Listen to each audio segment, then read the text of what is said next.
Well, welcome everybody to this webinar on increasing fuel efficiency in school feeding, sharing some lessons from Rwanda's National School Feeding Program. So just as a matter of housekeeping, this webinar is being recorded, so please keep your cameras off and mics off if you're not happy with that, and I'll ask the speakers to come online one at a time. So please also feel free to type your questions in the chat as we go along as well. So I'm Long Sang To. I'm one of the joint directors at the Loughborough Centre for Sustainable Transitions, Energy, Environment and Resilience, or STEER, and our mission is to accelerate the transition to inclusive, sustainable and resilient energy systems. We're very pleased to have an ongoing collaboration with the World Food Programme to support their work on energy for food security and resilience. And personally, I've really enjoyed working with the WFP teams. I'm really proud of this particular project because it embodies what is core to the work of the STEER Centre, really deep partnerships with stakeholders, an interdisciplinary approach, and really practical outcomes. So we hope that this approach can lead to impact and the achievement of the Sustainable Development Goals in an integrated way. So I'm really looking forward to sharing our work with you and to the discussion. I'd like now to hand over to the WFP colleagues to make some introductory remarks. Thank you, Long Sun. So my name is Susanna Huber. Good afternoon, everyone.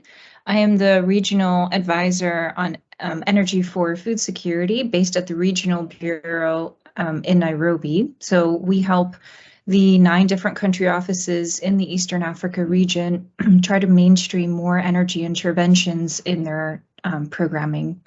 And I just wanted to have a few opening words in terms of how this study came about and the importance of this study, especially for this region for school feeding programs, before I hand over to Rafaela, who will give a global overview of the importance of energy in school feeding programs. So how this study came about is that actually it was Farm Fresh, a pre-cooked bean company in Rwanda, that reached out to us, and we really started a discussion with them on how using pre-cooked beans was going to increase the fuel efficiency in school feeding programs in Rwanda. And thinking back on it now, I remember saying to them, I'm convinced, but we need to ensure that it's cost effective for schools because we know that funding for school meals just unplug it and just listen to it normally. Is also an issue. And so really, if we do make the switch from dried beans to pre-cooked beans, we need to ensure that it is cost effective. So really, that's how this whole study, the ball got rolling because of that discussion. And we started to think about, we're not even really sure that we know all the externalities in terms of the school meals programs. As WFP, we really tend to focus on what is the cost of the food rather than all the other things that enable the cooking and the preparation of those school meals. So that's really how this study kind of came about, and just wanted to give a very big thank you to the WFP Rwanda Country Office team, who really helped pull this study together, as well as the university, and last but not least, also to Farm Fresh for really kicking this off. So I'm going to hand over now to Rafaela, who is going to give us an overview of the importance of energy in school feeding globally. And after that, Ivona is going to take us through the key findings of the study. Thanks, everyone. Thank you so much, Susie. Let me open presentation. So I'm Raffaella Bellanca. I work at WFP in HQ, and I lead the Energy for Food Security Global team. I'm going just to spend a few words on the overview on WFP's work in cooking in schools. So we know traditional cooking is an issue. WFP works with food. Just some numbers, we reach 100 million people with food assistance every year in urban, rural, and humanitarian settings. With the schools, we reach 15 million children globally. And the question is how all that food is cooked. In focusing on school feeding programs, we know that schools are a big contributor to the cooking issue because each pot caters for 100 children or more. So they are definitely a large contributor to inefficient cooking. WFP has been working with the school feeding programs since 6 decades. We covered 100 countries. Always the goal is to transition those programs in the hands of government. Sometimes we remain as advisors until the government can fully take over. But the goal is to reach 73 million children, school children, by 2030. So definitely there is lots of scope. The issue is that most of the food that is distributed in these schools requires cooking before it can be consumed. We think about school feeding programs and internally in WFP, the food is the main issue. But really, that's not the whole story. We need to think about storage facilities, water assets, pots and pans, the fuel and the stoves. And all of these are essential elements of what school feeding programs should be about. When the budgets are created for the school meals, the infrastructure costs are forgotten, and it's the parents and the schools that bear the burden, which is sometimes economic, sometimes in terms of time. When the school meals cannot be prepared, then we are forced not to provide the school feeding. We provide energy biscuits, for example. So it really has important implications. As this webinar will highlight, there is a growing understanding that the infrastructure issue must be addressed and budgets must be included going forward. And I hope that this study will help to kickstart the discussion around this with the Rwandan government and then regionally and globally.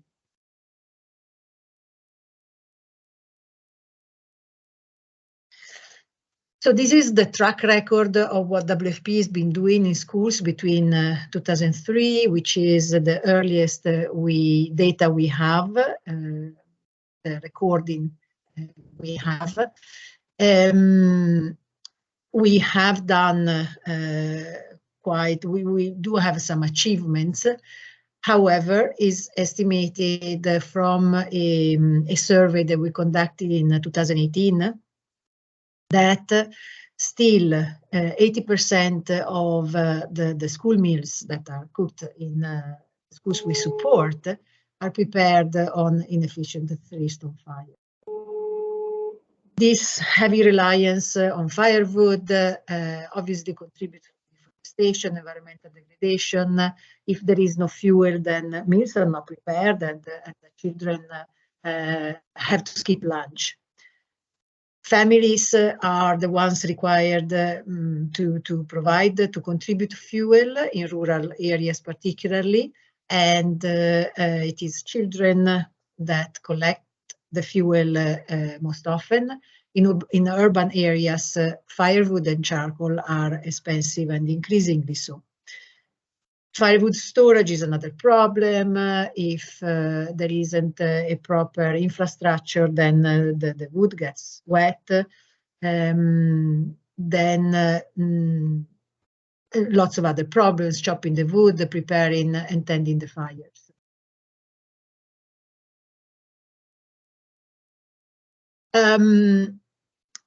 Now, without thinking about future alternatives and ways of moving away from a full reliance of biomass, we jeopardize the future of school feeding programs.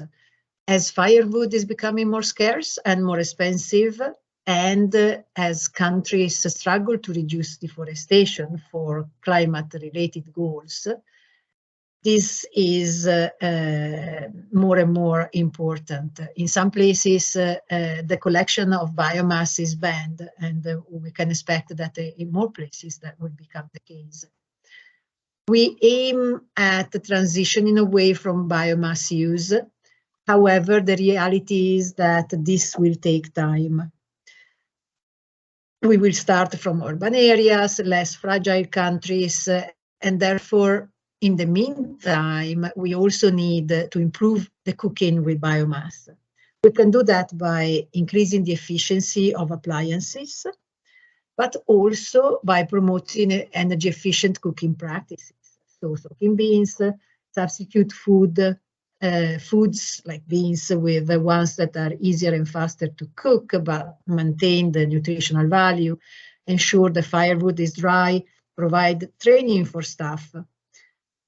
And this is what I hope that the focus of this is the focus of this webinar, and presenting the results of a study on fuel efficient cooking practices and newly developed adapted menus in Rwanda, which will add important consideration to the topic.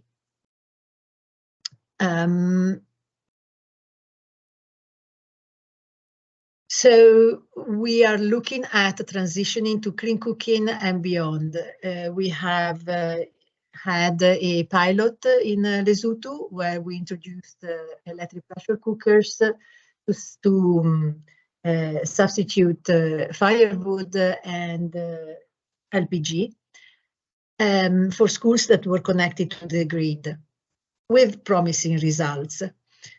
One might ask what is the potential for electric cooking. So the perception, even within WFP, is that a small percentage of our schools can access electricity. Now, that's a belief I would like to challenge.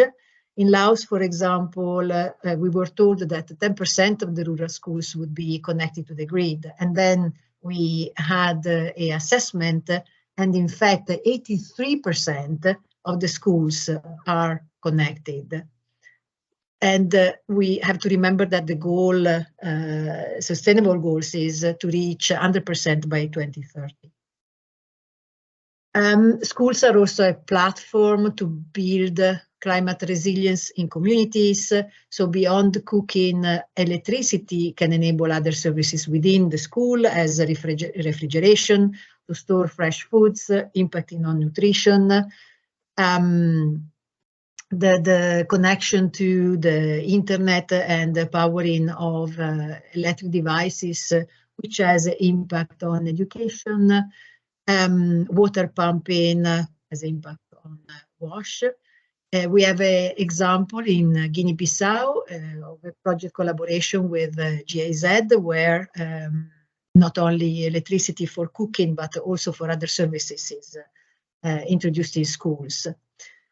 The schools is also a wonderful entry point to reach out to the parents, to diffuse innovation, using the school really to showcase innovation to the rest of the community. And of course, we also can leverage the food procurement that we do for schools to improve the way food is produced, processed, and preserved at the local level with local farmers.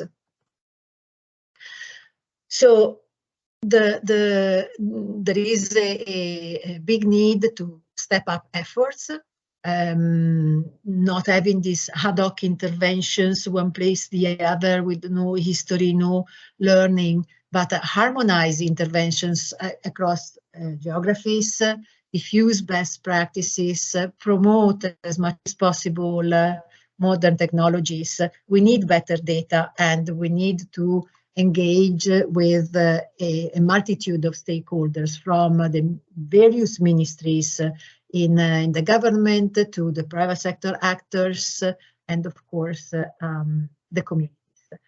I would like to now hand over back to Ivona.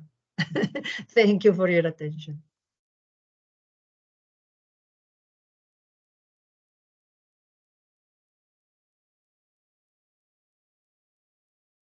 You are on mute, Ivona. Sorry about that. I focus on the Ivona, camera you're instead on of mute. speaking. Yeah. Here now, let me just share my screen. I hope everyone can see that now. Thank you so much to Longseng, Susie, and Rafa for the opening and for the introduction, and really sort of giving us a bit of a background and context to where this study fits in.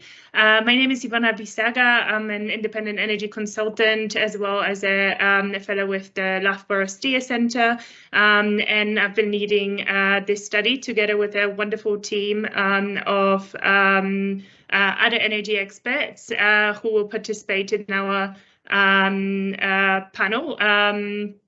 Except for Martin, who couldn't be with us here today, but Claire and Matt will join, as well as colleagues at WFP and Longseng. So without further ado, I will kick off with presenting the key findings from this study. So quickly, I'll cover the kind of sort of current status quo of the state of cooking in schools in Rwanda, then the introduction of the study, what the objective was, although Susie has already covered much of that, so I'll be brief. The recipe development, that was part of the effort, and then a quick summary of our key findings and recommendations. So the National School Feeding Programme is heavily supported by the government of Rwanda, and affordability and availability of firewood and just generally sort of energy access is one of the key challenges that is now being sort of or has been getting more and more attention given the challenges that it poses to the school feeding across the country. Beans are, of course, a staple, as they are in many other countries, and they take a long time to cook. We're talking about anything between 2 to 8 hours, and overnight cooking of beans in schools is actually a very common practice. That's not only inconvenient for the cooks, but it's also a heavy sort of investment in that extra time overnight. 93% of schools across Rwanda use firewood. Very few use LPG or other fuels such as briquettes, for example. 80% of firewood is for cooking beans. I mean, beans really do take up a lot of resources. And the budget for firewood is anything between 6 to 54% of the total budget for school feeding across schools. And that varies, of course, across regions and across schools, but it just shows you that it can be a very considerable sort of expense and cost to the schools. So the objective of this study was to understand how we can make school feeding more fuel efficient using a combination of newly developed recipes or menus and different sort of cooking practices, and bean soaking is just one of those examples. We had a baseline study to understand how currently schools go about cooking, and that was in 13 schools across all provinces of Rwanda, all 5 provinces. So that included Kigali City and the 4 other provinces. And then during the implementation, we had one other school join us, and I'll explain along the sort of presentation where that sort of came in and how that happened. So we did secondary data review just to understand the kind of relationship between food, energy, and nutrition, and look at the Rwandan National School Feeding Program, as well as other examples of school feeding programs and how that kind of question and issue of energy access is being looked at and what's been currently done to sort of make cooking more efficient. There's not a whole lot of evidence out there, these published evidence on different practices. So certainly we've seen that there is still a need for more sort of evidence and more research on this subject, particularly when it comes to institutional settings, schools and beyond. We conducted a round of institutional cooking diaries in both the baseline phase and the implementation of the new menus phase, which I will refer to as the baseline and the implementation phase going forward. So this is a methodology that has been developed by the Modern Energy Cooking Services Program, which has been the sort of patron of this study, along with STEER and the wider University of Loughborough and colleagues at WFP. And we adapted that methodology, which was household focused, specifically to be applicable to institutional settings. And then we did that for a few weeks, both for the baseline and the implementation, to see data day to day, how schools were cooking and how that changed with the new menus and the new sort of proposed cooking practices. We ran several interviews with school managers and cooks just to understand their perspective. We also ran controlled cooking tests with the use of electric pressure cookers. That was outsourced to our partners in Tanzania, Tetedo, to whom we owe a big thanks for agreeing to help with this study. We didn't have access to large electric pressure cookers here in Rwanda, and it happened so that partners in Tanzania were willing and able to run those tests. And then finally, we developed a school cooking model. This work has been led predominantly by Professor Matt Leach, who joined our panel, just to kind of look at different factors and characteristics of schools and see what potential transitions to fuels other than biomass or transitions to the use of continued use of biomass with the new menus and cooking practices might look like, and what sort of impact they might have. So we had, as I said, 13 and 14 participating schools. During the implementation, one school decided to join the study, and that's the school where LPG is used for cooking. So it was a little tricky because we didn't necessarily have the full data for that school, the only one using gas for the baseline, but we tried to understand more or less what they cook with. So when looking at those results specifically on LPG, we have to bear that in mind because that was a limitation, but we didn't want to exclude them because that was valuable data for us. Otherwise, we had schools predominantly cooking with firewood and one school cooking with briquettes, where they would also use a small amount of firewood to just start the fire. Muvelo, or the improved cook stove that has been developed for schools in Rwanda, which you can see in the photo on this slide, is the one that has been predominantly sort of used in schools, but they also used 3-stone fires, often for cooking for staff, for example, or any additional cooking that wasn't covered by the available Muvelo stoves, and also other improved cook stoves, non-Muvelo. Forest owners in local markets were the sort of two go-to places for schools, or are the two go-to places for schools to source the firewood from.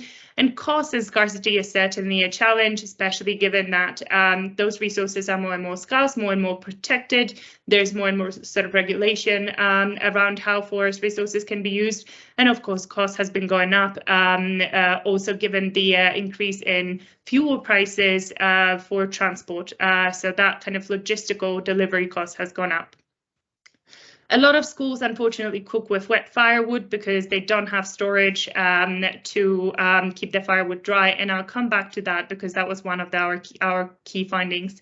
And there's been an observed inconsistent use of lids while cooking, and that, of course, can boost the efficiency as well. So we looked at those sort of 3 aspects of pre-soaking beans, or in terms of beans, pre-soaking beans, then using pre-cooked beans, which are the farm fresh, pre-cooked ready beans that only need reheating rather than cooking.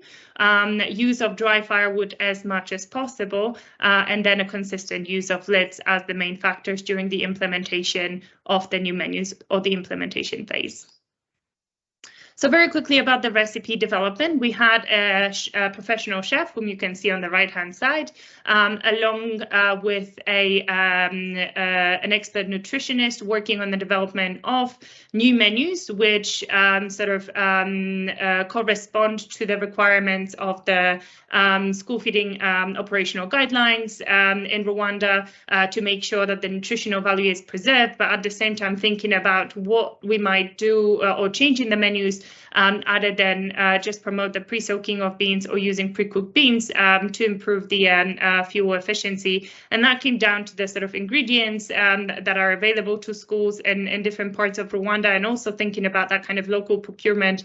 What can schools actually get access to? And of course, it's a challenging process, but a number of new menus was developed, and schools were free to choose that sort of top 3 that they wanted to test during the implementation phase. And the ones in bold are the ones that were the most popular.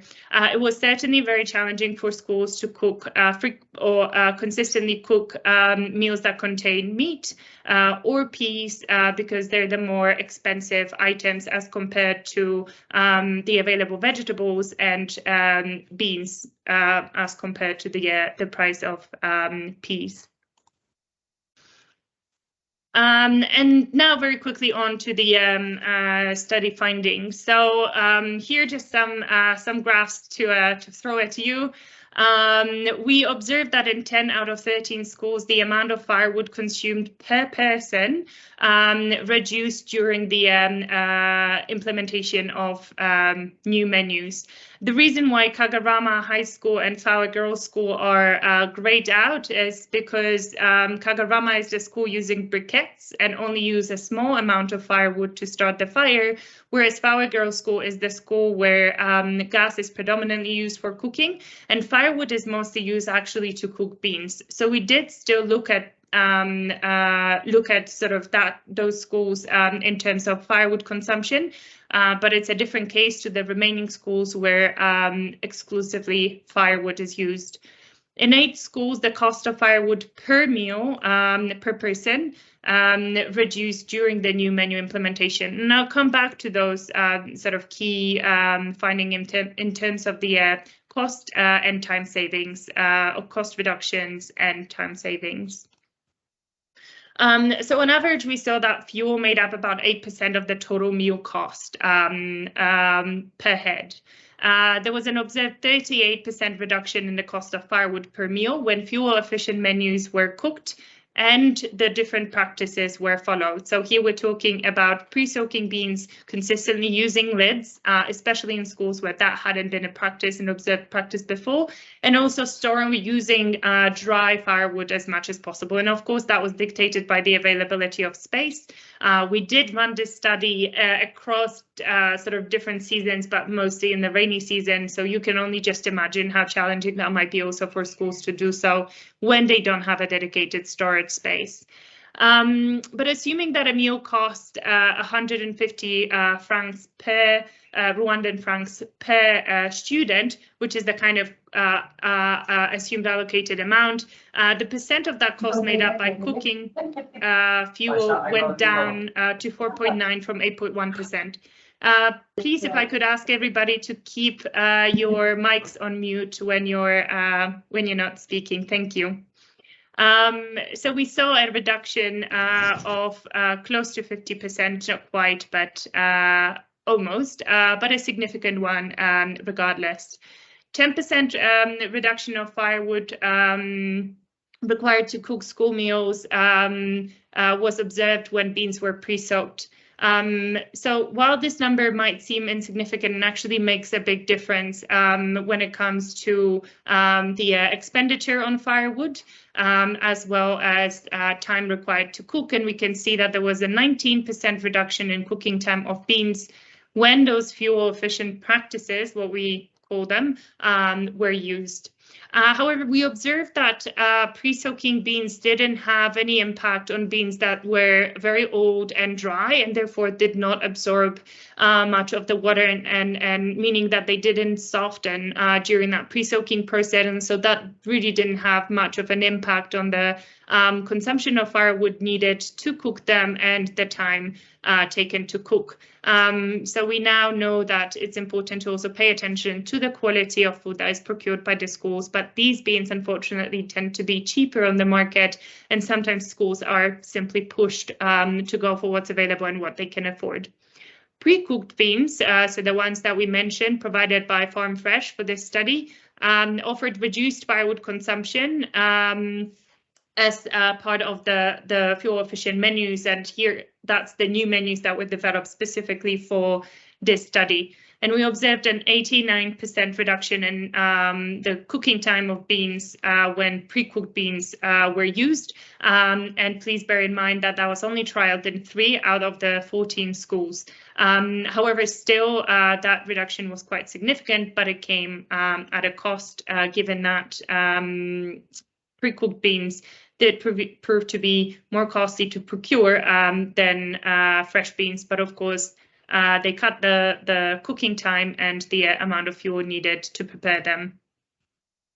And then onto the school model, and here I would like to give examples of the model scenarios for electric pressure cookers and gas, as well as purely sort of continuing to cook with firewood, and what the model showed us. So for a model school scenario, assuming 500 students are being cooked for, solely relying on those fuel efficient menus or the newly developed menus, and that could be really any of those that the schools chose and chose the most, and the cooking practices reduced firewood consumption by 30%. What that translates into is the reductions in fuel cost and greenhouse gas emissions as well. And those are quite significant at 15% and 20% respectively. For another, so again, looking at a model school scenario, so 500 students being cooked for, and here, a model school is based on the sort of observations that we made across the participating schools and the data that we had to model that sort of model school. So the combination of fuel efficient menus and 100% of beans cooked on dry firewood in a Movella stove, assuming that Movella stove is already available to the school, and cooking with gas for the rest of cooking, meaning for all the other items other than the beans, actually offers greatest reductions in greenhouse gas emissions at -66%, as well as greatest non-renewable biomass savings at 67% reduction. However, it does come at a cost about 18% higher than cooking with dry firewood only on Movella stoves for the regular menus, assuming that regular menus are cooked. And then lastly, we also modeled kind of a scenario where 20% of the beans are cooked on electric pressure cookers.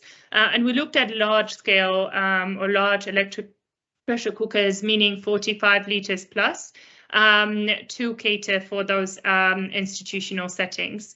So we've scaled up to all primary and secondary schools across Rwanda. A combination of fuel efficient menus and cooking 20% of the beans on electric pressure cookers could save approximately 48 tons of firewood per day. And again, that is quite significant looking across the sort of year in all the schools and what savings that could offer. And it also avoids significant sort of CO2 emissions per day, with an overall school feeding cost about 13% higher. And we can dive into this also during the discussion, but this is just illustrative, and there are different scenarios that can be modeled through the kind of model that was developed under this study.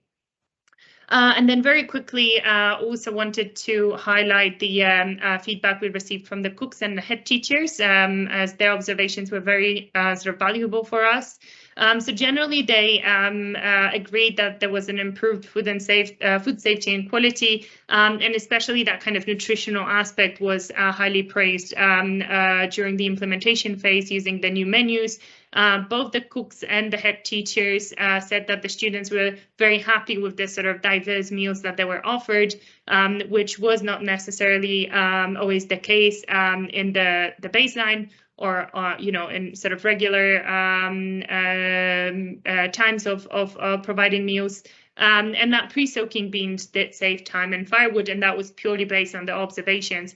But we did also see that in the data that we collected.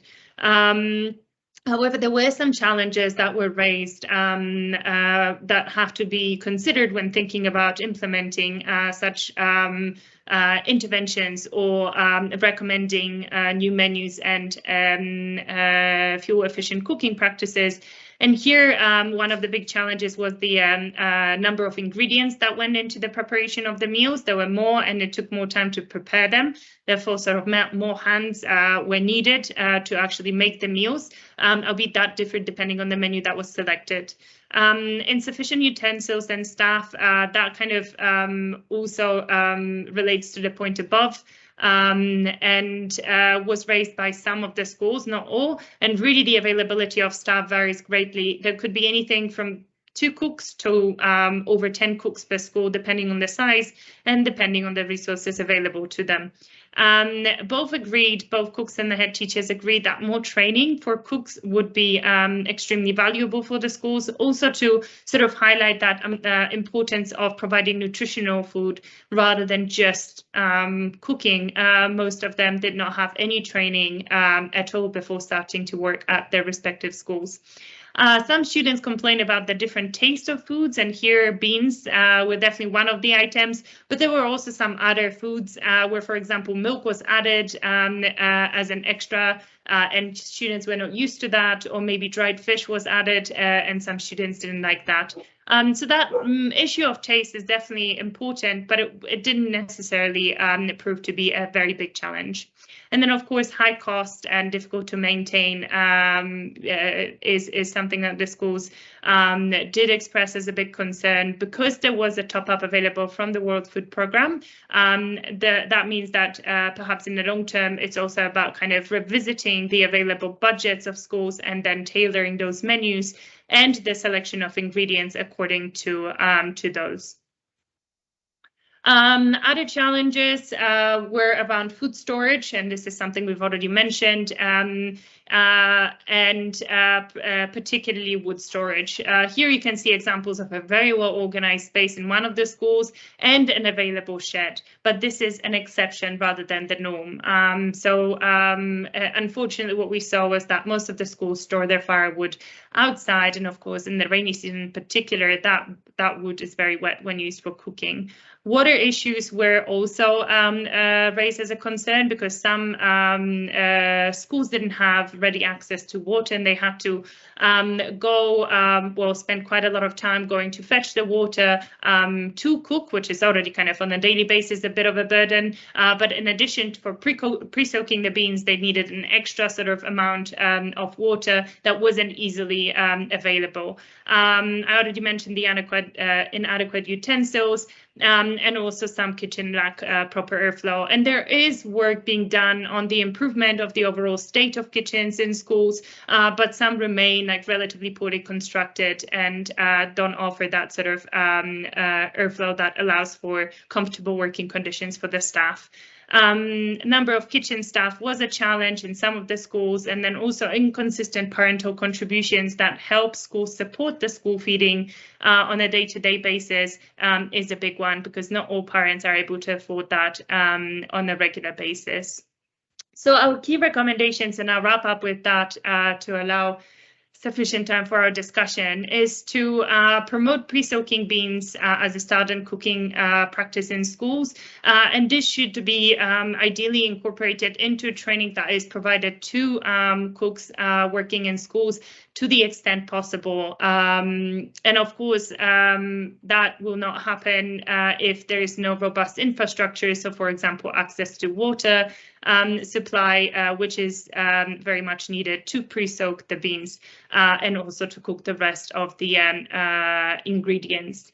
Efficient stoves such as Movello should be paired with the use of lids, and that should be promoted as a standard practice again. Potentially looking at pressurized and insulated cooking devices is something that should be considered.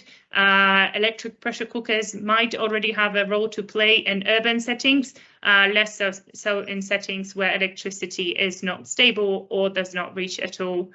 Firewood should be stored away from rain to the extent possible. And then again, transitions to other fuels are recommended in the medium and long term. But in the medium term, really thinking about those practical kind of applications of the practices that we have explored in this study can help achieve carbon emission reductions and other environmental impacts. I think this I've already covered, so I'll wrap up here. Thank you very much, and I'll open it up to our panel discussion. So I would like to invite all our panelists to turn on the cameras. I will stop sharing and only share again if need be. So we've got Professor Matt Leach, who was very much one of the leads on the study. Without him, the model that I was presenting would not have been possible. Matt is a professor at the University of Surrey and also an energy consultant, and he's been working a lot with Loughborough and specifically the Modern Energy Cooking Services program. We've got Long Seng To, who's already introduced herself, as well as Rafaela Belanca and Susie. Thank you so much for joining again. We also have John Mazunda, who's the program policy officer based out of the Nairobi WFP office. And I would also like to invite Claire Mukashimana to come online, come on camera if possible. And Claire has been working together with me and Matt as well as Martin on this study.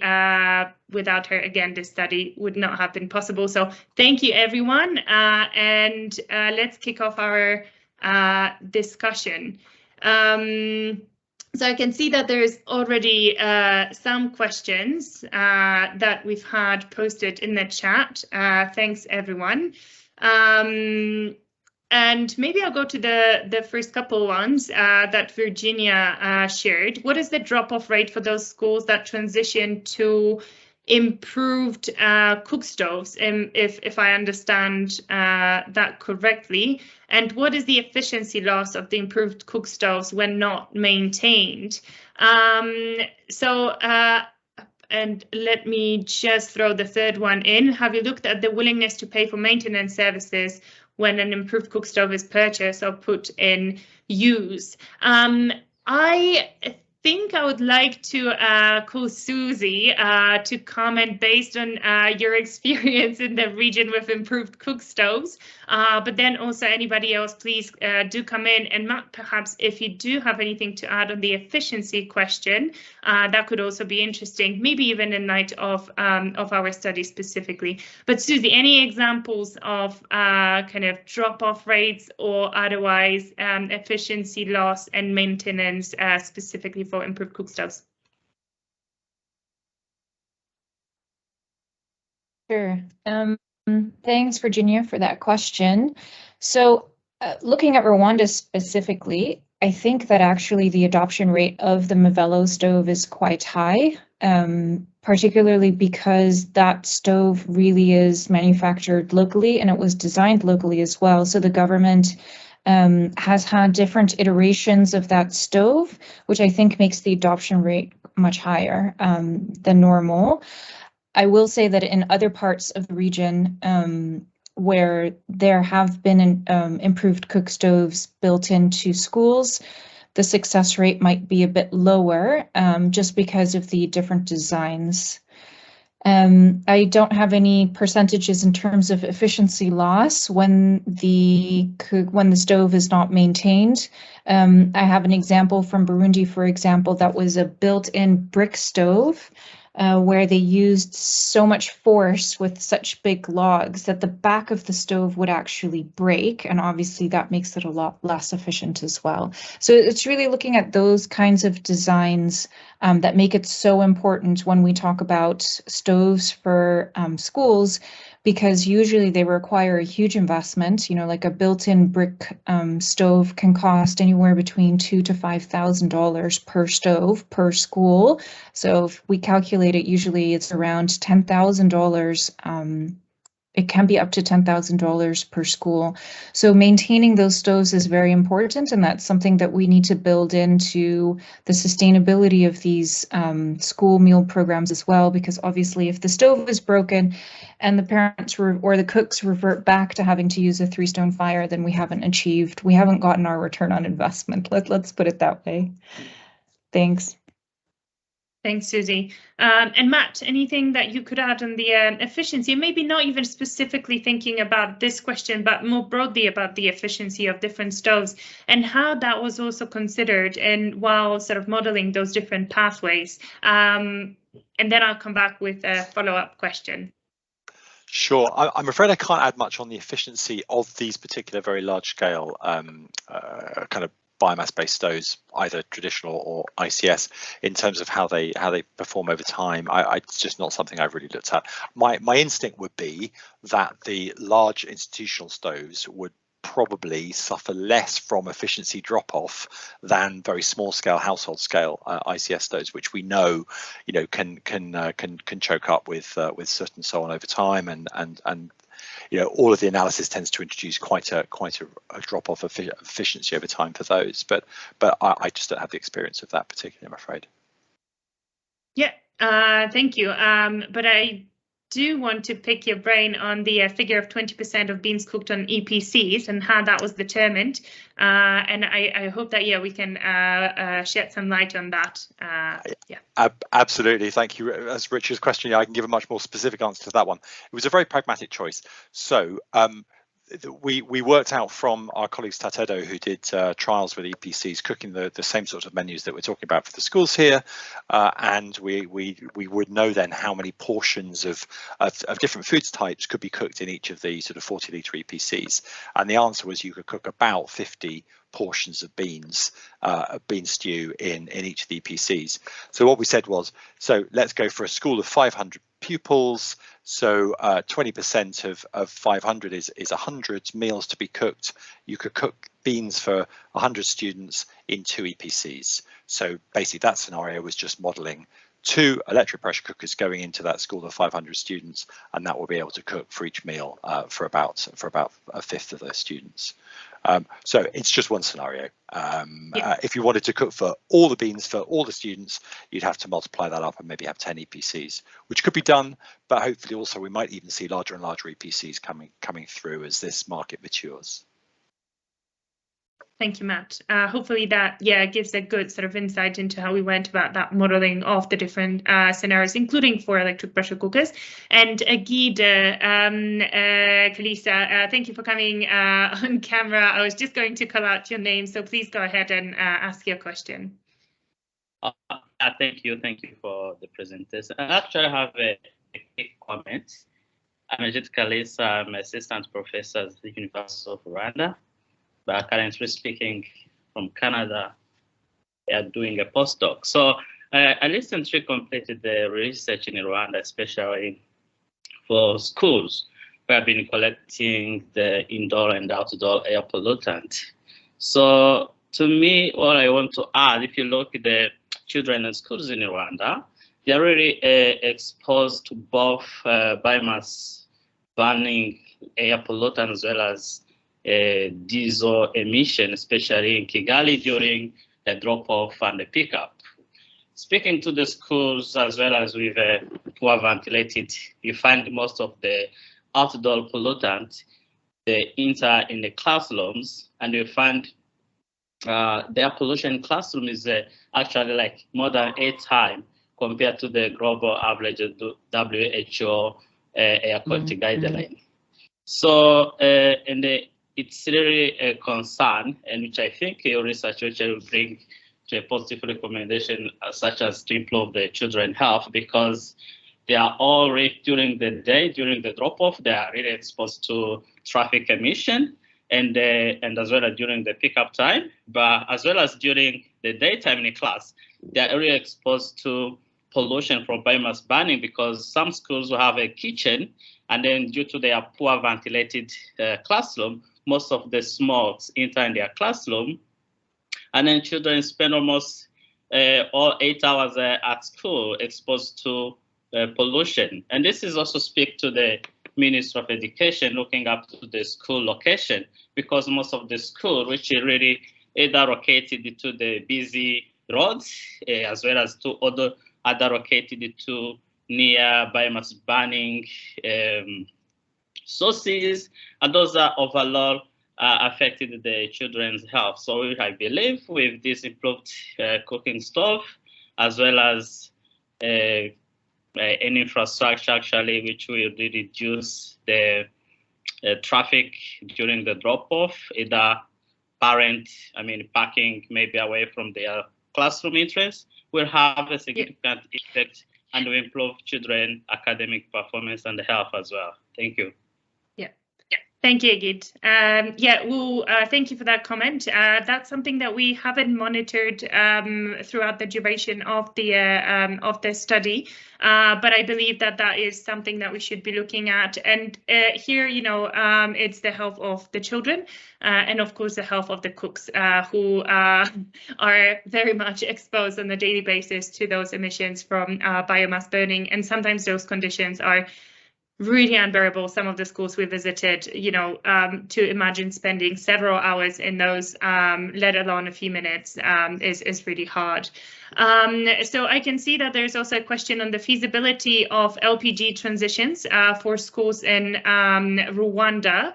And also the beans and the availability of beans. I am happy to tackle the one on LPG transitions, and I would also want Claire to chip in. But John, you work a lot on procurement, thinking about how do we procure locally, how do we, really equip schools with that ability to better procure for the school feeding that they run daily, or at least Monday through to Friday. Could you comment on how that sort of availability of ingredients is now considered in the programming for school feeding, and the impact that it might have, especially thinking about nutrition and sufficiency of the ingredients? Yeah, thank you so much, Ivona. And that is really an important question that you've just posed. And I like from your presentation that you had a chef and you had a nutritionist kind of working around the design of the menus, which is kind of important. But in terms of local procurement and bringing in kind of like the community or the smallholder farmers, within WFP, we have what we call the local and regional food procurement policy. And part of this policy, the objective of the policy is to ensure that we are procuring from smallholder farmers, procuring locally, procuring foods that resonate with the local community, and making sure that farmers are involved with schools as a market, which is important for us. And as you see, it's not only, when we look at school feeding for us, it's not just about the meal, right? It's more than that. It's about livelihoods, it's about enhancing nutrition and bringing in the local community together. So part of one of the things we also consider is communication, particularly with the smallholder farmers, and ensuring that they can produce the foods that locally preferred, making sure that foods are available for the schools, and also enhancing their capacity to produce that food and linking them to the school as a market, which longer term for us will also ensure sustainability and make sure that we're enhancing the diets, which are important for contributing to nutritional adequacy, but also the well-being of the smallholder farmers as well. So I'll stop there for now. Thank you. Great. Thank you, John. I think these are very important things to consider when, thinking about also potentially in the maybe medium to long term, revisiting the design of the menus and school feeding guidelines. And this is something I think Rwanda is really sort of pioneering. And here I can really commend all the work that I've seen going behind the scenes of the colleagues at WFP Rwanda. Before we jump into the question on gas, I wanted to call out Longseng and perhaps Rafa, following that. This really links very well into that question of community resilience as well as energy and food security. And I'd just like to invite quick comments so that we can really sort of start piecing it all together and looking at it as a bigger picture rather than an individual kind of standalone challenge that we're faced with. Absolutely, and this has been so core to our wider collaboration about tracing pathways for communities through more efficient ways of cooking and better ways of cooking and more nutrition through to food security as a pathway to greater resilience. And today I think we've heard a lot of those pathways. Rafa highlighted access to internet and water pumping and refrigeration, and schools really acting as a platform for greater climate resilience within the broader community. It's a really influential space, a place of learning and innovation. We've also heard from John about the importance of livelihoods and the influence that the procurement program for the WFP at local level can have on sustainable food systems and livelihoods. And also in starting these discussions around nutrition and cleaner cooking methods, not just within schools, but I think also nationally as well. So I think there's lots of pathways for resilience through an intervention like this.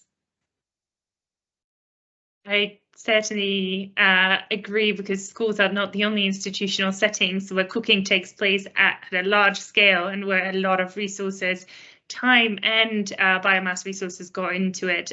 So Rafa, just quickly on that kind of question of energy and food security, like how do you feel this could be taken forward to really boost that in school feeding specifically, but also thinking about that bigger sort of agenda that WFP has? Yeah, I mean, as I was trying to, illustrate in the presentation, this fits into a wider effort to really harmonize WFP's programs around the school cooking and energizing schools more in general. So it's made of many different pieces. On one side, acquiring data that we can use to inform the way we design programs in the future. The other, trying new technologies, new approaches, like in this case, generating evidence that can show us which pathways we can engage with. And for us, as so John was mentioning and others, schools are an incredible opportunity to reach deeper into the communities. So through schools, you can really bring transformative change to a community. So yeah, this is what we are planning. Thank you. No, that's a great point, actually, really embedding schools as those community hubs.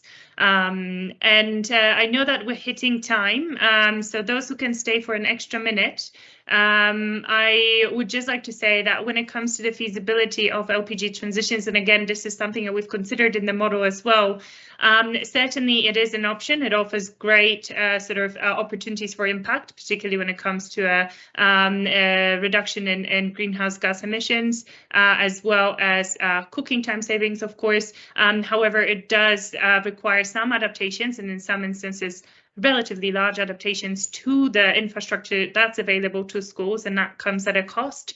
And of course, it would be much more feasible to look at urban and peri-urban areas where that availability of gas is much better than in rural areas. Unfortunately, rural areas suffer from that kind of remoteness, I guess, that where logistics are simply not economically feasible for introducing that fuel just yet. Having said that, there's definitely sort of pathways that we can start mapping out based on what we've seen and the challenges associated with cooking with biomass. But very happy to engage further.